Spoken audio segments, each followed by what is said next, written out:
This is commentary on Workbook Lesson 36 in A Course in Miracles. My holiness envelops everything I see. Today's idea extends the idea the idea from yesterday, from the perceiver to the perceived. Yesterday we were focusing on ourself, or our image of ourselves, that's the perceiver, to what it perceives. So what is the process that we've been learning? The process is that our inner world and our outer world are a function of our imagination, that they're identical. We see them as different, but they're identical, and the outer is a function of the inner. And what we focused on yesterday is that the inner is a function of a concept of ourselves, an image of ourselves, an ego. Everything in the mind comes from the imagined self, and everything from that imagined self is how we imagine our inner world and therefore the outer. So it goes on here to say, you are holy because your mind is part of God's. And because you're holy, your sight must be holy as well. Sinless means without sin. You cannot be without sin a little. You're sinless or not. If your mind is part of God's, you must be sinless, or part of his mind would be sinful. Your sight is related to his holiness, not to your ego, and therefore not to your body. So there's a little. One of the things we learned yesterday is that our image of ourselves, the perceiver inside, is a function of the attributes or the property of that self, the descriptive terms. I'm a property of me is I'm lazy, I'm tall, all these ways that we describe ourselves, that's what defines that self. So the attribute here of ourself is holiness, and there's a little argument here, or what we would call sane reasoning, in that if God is in the course, if God is the infinite in everything, then we're included in that. Nothing real is threatened, nothing unreal can exist. Therein lies the peace of God. Another way of saying that is that God is the only reality, or love is the only reality. It's the only thing that exists.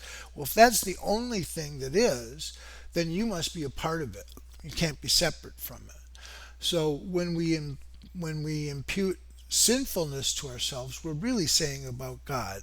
And that's why it doesn't make sense. Because by definition, God is holiness. So therefore, we're that same. That holiness is the same accurate description self, apt to, or the accurate description of ourselves. Holiness is the attribute we're looking at. So in 8 here, your sight is related to his holiness, not to your ego, and therefore not to your body. That's not who we are. That's not the perceiver. And the attribute of this true self here in the lesson is holiness. And in this lesson, then we're going to learn that we can perceive everything as holy because we perceive ourselves as holy. Okay, so 4 3 to 5 minute practice periods are required for today. That's uh, a little bit longer than we've been looking at in the lesson. So there's 4, 3 to 5. Technically, you'd have 20 minutes worth of these longer practice periods. So the suggestion is try to distribute them fairly evenly and make the shorter applications frequently to protect your protection throughout the day. Now, what does that mean, to protect your protection throughout the day?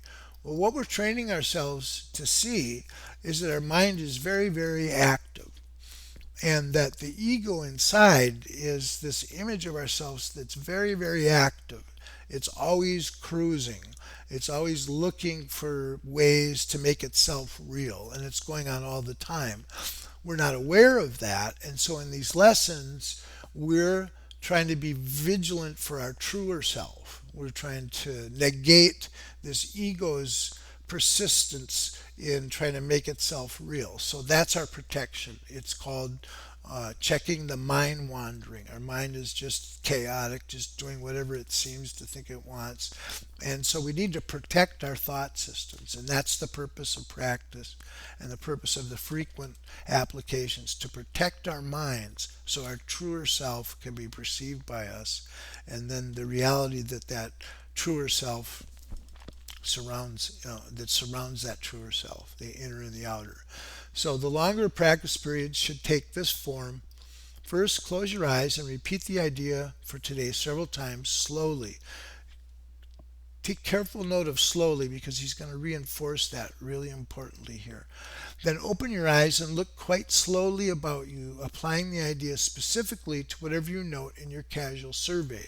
Say, for example, and this should be pretty familiar, my holiness, my holiness inside, which comes from my true self, rooted in God, my source, or love.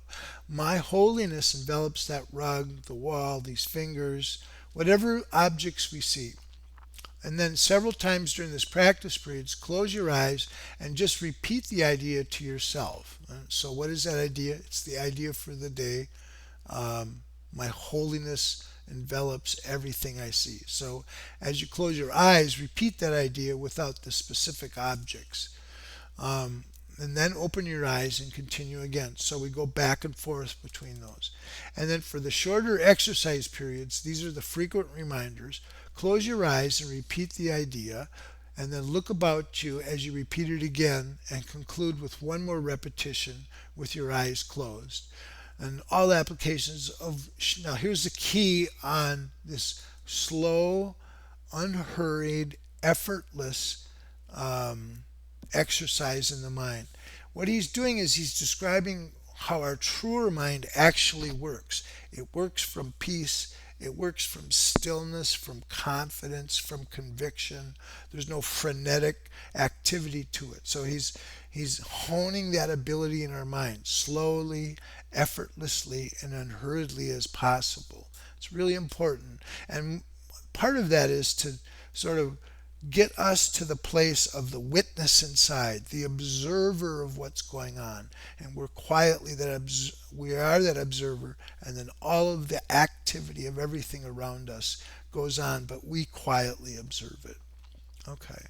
So, all right, that's it for the lesson.